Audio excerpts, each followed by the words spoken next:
Oi, eu sou Gisele Salles, oboísta da USP, filha do Bismar, da Neuci, tenho 5 irmãos, todos músicos.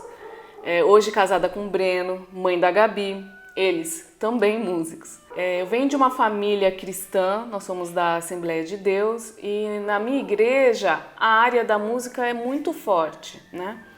E também a área da música é forte na minha família.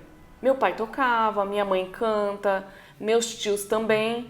E desde bebê, né, tenho muita influência da música. Quando eu tinha de 7 para 8 anos, minha mãe chegou para mim e para as minhas 2 irmãs mais velhas e ela falou: escolha um instrumento que eu vou colocar vocês na escola de música. Eu era criança, aí eu pensei, qual é o instrumento mais fácil para eu tocar? Eu vou escolher o mais fácil. E fiquei matutando, não, violino parece muito difícil, flauta também, já sei, vou escolher piano. E foi a minha primeira escolha. Me dei super bem com o piano. Mas eu gostava muito de ouvir orquestras e ver vídeos de orquestras e concertos. E eu não via muito o piano inserido no contexto da orquestra. E aí eu comecei a pesquisar algum instrumento de orquestra que eu gostaria de aprender. E um dia assistindo os contos de fada que passava na TV Cultura, que era a regra, final de tarde eu me reunia com todos os meus irmãos e a gente assistia os contos de fada. Nos contos dos 3 porquinhos, o porquinho mais novo tocava oboé. E eu me apaixonei. E eu só comentei, como eu gostaria de aprender oboé. E foi só um comentário. E um dia meu pai chega em casa com uma caixinha preta, olha para mim com um sorriso, eu falei, não acredito. Eles resolveram fazer aquela surpresa e me trouxeram o oboé. E aí a gente correu atrás para como que eu ia começar a estudar e naquela época eu ingressei na antiga ULM. E foi assim que eu comecei a estudar o oboé. No início não gostei muito porque é muito difícil, passei muito aperto, principalmente com palheta. Aconteceu uma vez, eu estava estudando oboé, né, numa escola, e uma professora me deu uma oportunidade de tocar na orquestra desse instituto. Eram de pessoas que tinham mais posses, então na verdade eles pagavam para tocar na orquestra. Mas ela me deu a oportunidade de tocar ali como uma bolsa. E eu aproveitei bem aquela oportunidade. Mas imagina, a gente vem de uma família humilde, né? 6 filhos meu pai tinha, não tinha muito dinheiro para ficar comprando muitas canas para fazer palheta. Então eu tinha ali, eu lembro que uma palheta. E no dia do concerto ela quebrou. E agora, como é que eu vou tocar? Eu lembro até hoje que eu cheguei para minha companheira de naipe e eu falei assim, fulano, eu tô sem palheta, você tem uma palheta para me emprestar para eu tocar hoje? Ela ficou meio assim, né? Eu falei, eu tenho. Mas é que palheta é tão individual que às vezes a gente não consegue tocar com a do outro, mas naquele dia eu tive que dar um jeito. E esse foi um dos apertos que eu já passei. Então no começo a relação com o oboé foi bem difícil, mas hoje a gente se dá bem. Ainda tem um pouquinho de briga às vezes, mas é tranquilo. E a princípio, né, meus pais colocaram também meus outros irmãos na música, mas eles não pensavam isso pra gente como profissão, né? Não se enxergava ainda isso naquela época. Então eles tentaram colocar a gente ainda para fazer concurso público, mas eles viram que não dava jeito, nossa vocação era a música. Então eu fui prestar a faculdade de música, assim que eu saí do colégio, eu já entrei na Unesp e junto apareceu o concurso da Banda Sinfônica do Exército. Eles inventaram uma vaga de sargento temporário e essa vaga serviria para preencher os quadros da banda.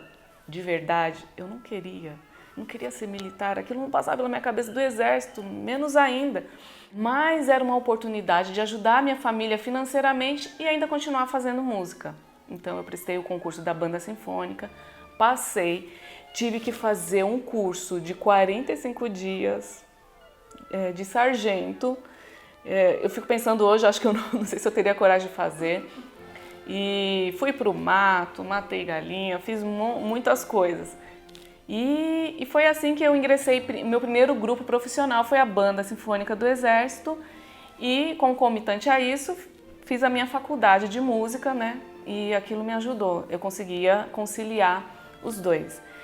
Depois disso, eu sabia que eu tinha que procurar algum trabalho fora, porque eram somente 7 anos de contrato.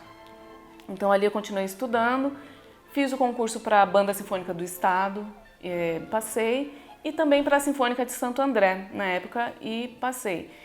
E continuei, né, meus estudos, até que surgiu em 2012 a oportunidade de prestar o concurso para OSUSP, né? E eu já tinha feito alguns cachês na USP e aquela orquestra era muito atraente para mim, né? Me interessava bastante. Fiz o concurso e estudei muito, né? E passei, graças a Deus, e estou lá desde 2012. É um grupo que eu gosto muito de tocar, que me dá muitas oportunidades de crescimento, né? E de aprendizado. No início da maternidade, eu senti um pouco de medo. Medo de não dar conta, medo de ser deixada de lado, de não me chamarem para trabalhos por acharem, virou mãe, não vai conseguir dar conta desse trabalho, não vai querer fazer. Esse foi meu medo a princípio, né? Mas, passado o susto inicial, né, eu fui vendo jeitos de estudar, realmente o tempo diminui, e aí eu descobri, na verdade, como ser uma pessoa mais eficiente. Eu inventei para mim mesma, né, técnicas de estudo muito mais eficientes. Então, acho que eu me tornei até mais inteligente em como organizar as coisas, em como estudar, né, como aproveitar melhor o meu tempo. Então, como que eu me vi depois da maternidade? Que eu adquiri muito mais conhecimento, eficiência, praticidade, para realizar as mesmas coisas que eu realizava antes, com menos tempo, né? Que a questão maior é o tempo. Então é assim que eu me vejo hoje, muito capaz, muito eficiente, né, para realizar os meus trabalhos, tanto quanto antes, e aí aquele susto inicial, aquele medo passou. Com certeza a chegada de um filho impacta mais para a mulher do que para o homem, até mesmo pela questão do corpo, né, o nosso corpo muda muito, a questão de que a gente conhece muitos pais dedicados, que ajudam muito, mas mesmo assim tem uma hora que a criança quer só a mãe, né? Até porque os cientistas já comprovaram que até quase 1 ano de idade a criança ela ainda acha que ela é um corpo com a mãe. Então, por mais que o pai queira ajudar, tem hora que só a mãe resolve. Então, isso dá sim mais impacto para a mulher, né? Nesse sentido. E para lidar com essa situação agora, principalmente na época de pandemia, que minha filha ficou em casa, como que ficam as coisas, né? Como ela é mais velha, ficou um pouco mais fácil, né? Eu tenho que ajudar ela ainda nas aulas, mas eu ali só acompanho, supervisiono, leio alguma coisa, consigo raspar uma palheta, fico ali de ouvido. Meu marido, quando está em casa, ele mostrou que é um excelente professor, eu me assustei, então eu deixei um pouquinho, às vezes joguei a responsabilidade para ele para fazer minhas coisas. Mas a gente é adaptável, né?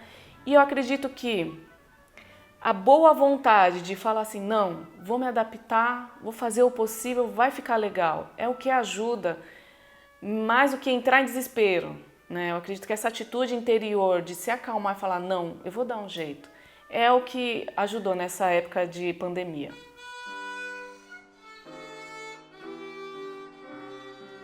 A gente tem que aproveitar cada momento porque eles vão embora e não voltam mais.